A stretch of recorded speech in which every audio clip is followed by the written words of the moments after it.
नागपूरच्या इमामवाडा पोलीस ठाण्याच्या हद्दीत किरकोळ वादातून चाकू हल्ला करण्यात आला। दारू पिण्यासाठी पैसे देण्यास नकार दिल्यानं रागातून एका तरुणानं 2 युवकांवर चाकूने हल्ला केला। या घटनेत एक युवक गंभीर जखमी झाला असून पोलिसांनी तात्काळ कारवाई करत आरोपीला अटक केली।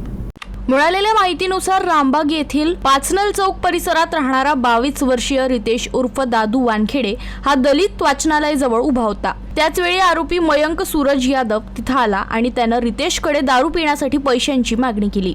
मात्र रितेशनं पैसे नसल्याचं सांगून नकार दिल्यानं दोघांमध्ये शाब्दिक वाद झाला। त्यानंतर आरोपी तिथून निघून गेला। काही वेळानंतर रितेश हा त्याचा मित्र शुभम उर्फ बिट्टू मसराम याच्यासोबत घरी परतत असताना आरोपीच्या घराजवळ पोहोचला। त्यावेळी मयंक यादव बाहेर आला आणि शिवीगाळ करत दोघांवर हल्ला चढवला। आरोपीनं शुभमच्या हातावर चाकूने वार केला।